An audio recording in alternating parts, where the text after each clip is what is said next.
Halo, Assalamualaikum. Ketemu lagi dengan saya, Meini, peserta pelatihan dasar calon pegawai negeri sipil BPSDMD Provinsi Kalimantan Selatan.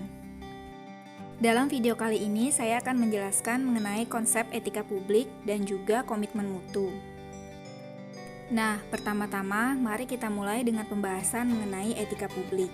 Berikut ini adalah mind map yang sudah saya buat mengenai etika publik. Mari kita bahas satu persatu.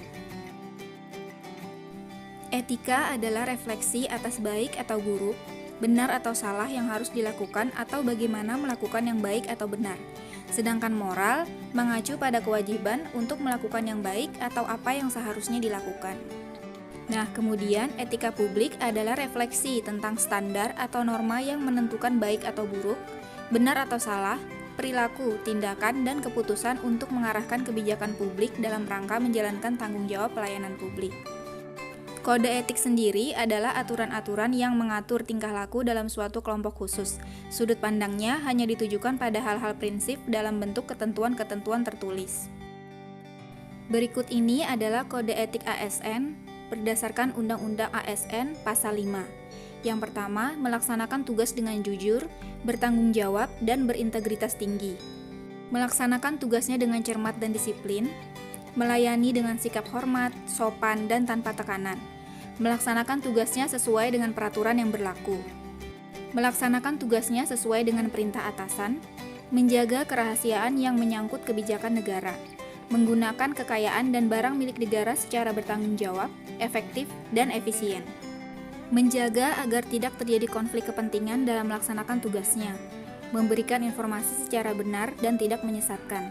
Tidak menyalahgunakan informasi internegara, tugas, status, kekuasaan, dan jabatannya untuk mendapat keuntungan. Memegang teguh nilai dasar ASN dan selalu menjaga reputasi dan integritas ASN.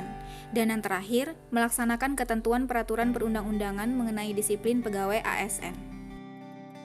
Berikut ini adalah dimensi etika publik. Ada 3, yaitu tujuan, modalitas, dan tindakan. Berkenaan dengan tujuan, diharapkan pelayanan publik dapat berkualitas dan relevan.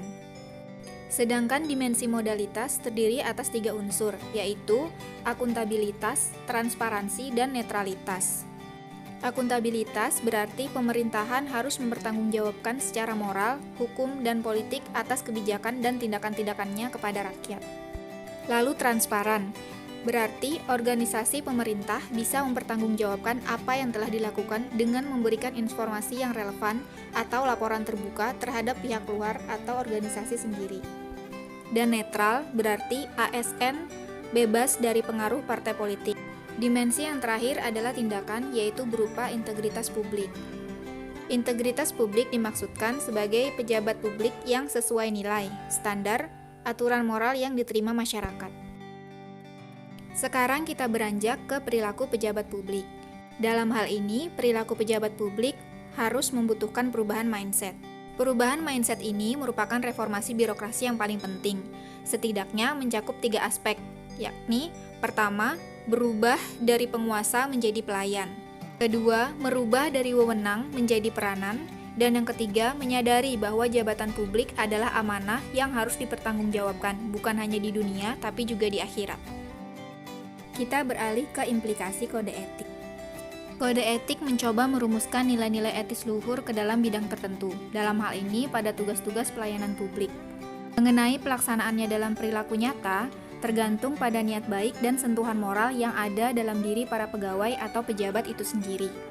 Berikut ini adalah beberapa akibat yang ditimbulkan dari konflik kepentingan. Yang pertama, penyalahgunaan kekuasaan. Yang kedua, pengerahan sumber daya publik kurang optimal. Yang ketiga, peningkatan kesejahteraan rakyat terabaikan. Beberapa bentuk konflik kepentingan yang sering terjadi dalam kehidupan nyata adalah aji mumpung, memberi atau menerima suap, pemanfaatan informasi rahasia, dan pemanfaatan fasilitas organisasi untuk kepentingan pribadi. Berikut ini adalah beberapa contoh aktualisasi hal-hal yang berkenaan dengan etika ASN. Seperti pemanfaatan sumber daya publik, absen sidik jari, penerimaan tenaga honorer, pemberian hadiah atau cenderamata, konflik kepentingan dalam pengadaan, pelantikan wali kota di penjara, terpidana korupsi menjabat kembali, whistleblower atau membocorkan informasi, pengunduran diri pejabat, melanggar hukum, perbuatan tercela, dan kebocoran ujian nasional. Nah, sekarang kita beranjak ke materi komitmen mutu. Berikut ini adalah mind map yang saya buat mengenai komitmen mutu. Mari kita bedah satu-satu. Komitmen merupakan sebuah janji dari seorang individu atau kelompok untuk melakukan sesuatu. Sedangkan mutu adalah standar atau taraf atau ukuran baik buruknya sesuatu. Jika membahas mengenai komitmen mutu, kita tidak terlepas dari 4 hal, yaitu efektivitas, efisiensi, inovasi, dan mutu. Efektivitas berarti sejauh mana organisasi dapat mencapai tujuan yang ditetapkan atau berhasil mencapai apapun yang coba dikerjakan. Sedangkan efisiensi dapat dihitung sebagai jumlah sumber daya yang digunakan untuk menghasilkan barang atau jasa. Inovasi adalah cara utama di mana suatu organisasi dapat beradaptasi terhadap perubahan-perubahan di pasar, teknologi, dan persaingan. Sedangkan mutu, seperti yang telah disebutkan sebelumnya, adalah standar atau taraf atau ukuran baik buruknya sesuatu. Sekarang kita beralih ke alat pemastian mutu pelanggan. Yang pertama adalah standar pelayanan pelanggan. Standar mutu misalnya, pelanggan menunggu tidak lama, tidak lebih dari 5 menit dalam antrian yang menjadi komitmen pemerintah dan mempublikasikannya. 2. Dalam bentuk ganti rugi. Seperti memberi beberapa bentuk kompensasi kepada pelanggan, biasanya uang, ketika organisasi gagal memenuhi standar pelayanan pelanggan. 3. Jaminan mutu, yaitu komitmen organisasi untuk mengembalikan seluruh uang yang dikeluarkan pelanggan atau memberi pelayanan pengganti gratis jika pelanggan tidak puas terhadap pelayanan yang diterimanya.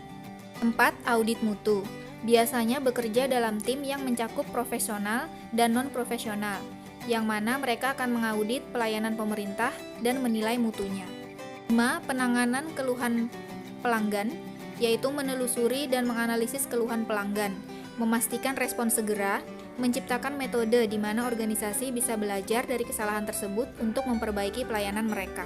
Dan yang terakhir adalah ombudsman, membantu pelanggan untuk memecahkan permasalahan atau persengketaan dan mendapatkan pelayanan atau informasi yang mereka butuhkan ketika mereka tidak puas dengan sistem penanganan keluhan.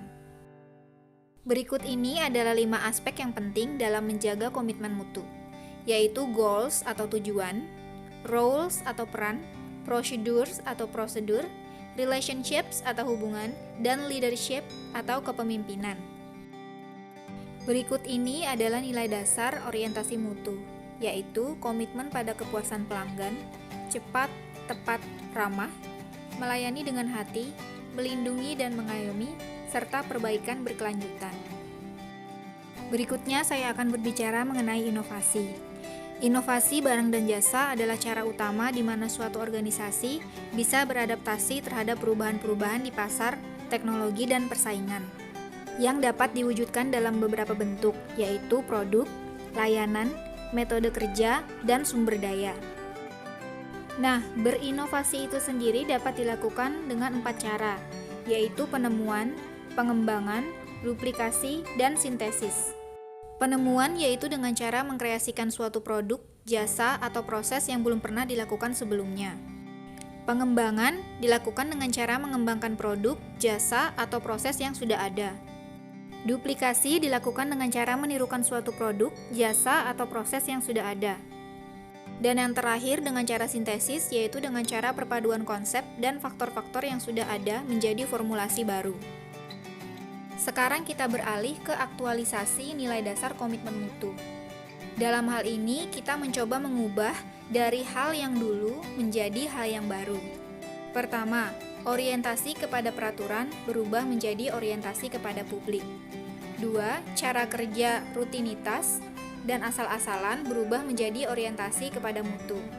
Yang ketiga, sikap pasif berubah menjadi sikap dinamis, proaktif, dan inovatif. Dan yang terakhir, cara kerja individualis dan egosentris berubah menjadi cara kerja tim atau kolektif sebagai satu kesatuan proses untuk melayani masyarakat. Terima kasih sudah menonton sampai akhir video. Sampai ketemu lagi di video berikutnya. Assalamualaikum.